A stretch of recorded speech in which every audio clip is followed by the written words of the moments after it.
what kind of work you will do when you grow up? Most kids do. It's normal. Or maybe you think it's such a long way off. Why think about it now? Well, it's actually a good thing to start thinking about it now, because preparing for a career takes time, but it's also a lot of fun.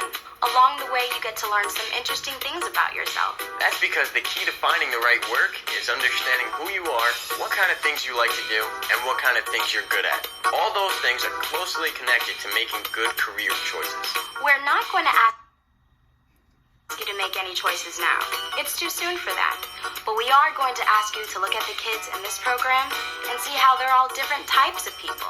See the things they like to do and what they're good at. Think about how that connects to work. Then figure out where you fit into the picture. Which kids are you like? What do you like to do? Then ask yourself, what would I be good at?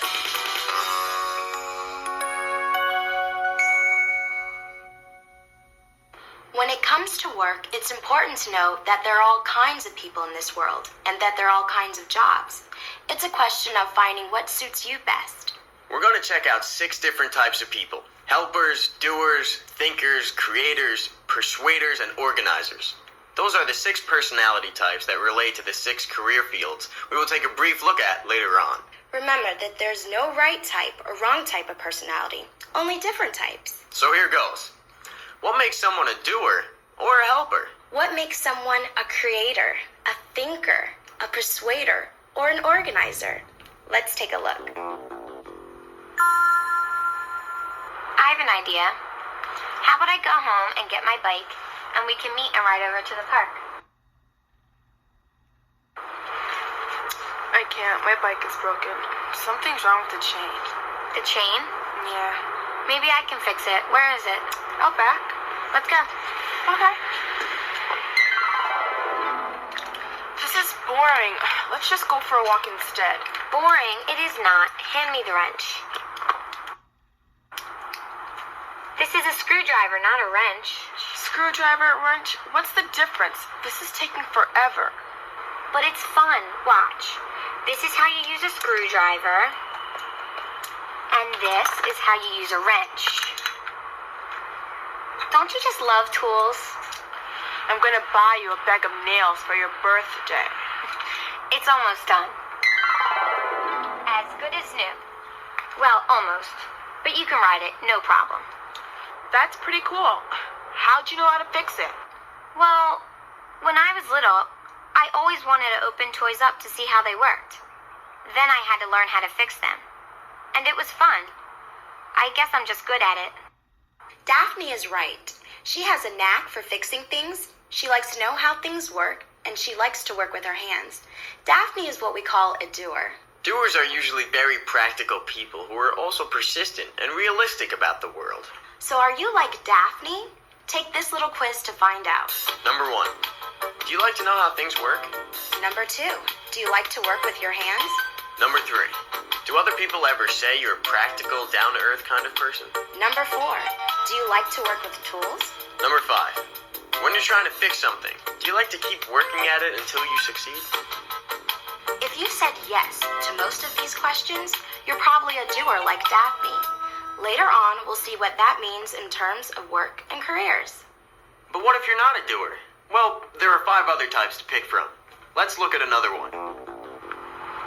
You want to go shoot some hoops? Okay. But I want to stop home first and check on my science experiment. What are you working on now? Well, I wanted to see how different foods would react if I put them in airtight containers. You know, see how long it would take for them to rot. I figured that some foods have more bacteria, or different kinds, because everything decays at different rates. Well, I don't know, but I'm curious. So is everything rotting yet? Well, yesterday, the bread was looking pretty moldy, but the cheese and the chocolate, they look pretty much the same. I want to see if there's some changes today. You want to come check it out? Okay. Oh, whatever you do, don't open them. In a science experiment, everything's got to stay the same. Gross. What was that? Oh, that was a lettuce. It's pretty slimy already, huh? Oh, take a look at this. Put a dry piece of bread in one container and a wet piece of bread in the other. I wanted to see if that would have any effect on how they rot. This looks like it's rotting more. Yeah, that's the wet one.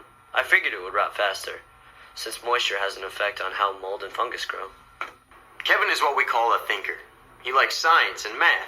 He's curious about the world around him. Things you can see and things you can't see, like bacteria. Kevin likes to use logical processes to solve problems. He's curious and likes to work independently. Are you like Kevin? Answer the following questions to find out. Number 1, are you good at science and math? Number 2, do you like to work independently instead of in a group? Number 3, would other people describe you as a curious person? Number 4, do you like to play games that involve using strategy, like chess? Number 5, do you like to keep at a problem until you get the answer even when others have given up? If you answer mostly yes to these questions, then you're a thinker like Kevin. It's important to remember, though, that no one is all one thing or another, so don't expect to have all yeses or nos in any one category. It's more a question of which type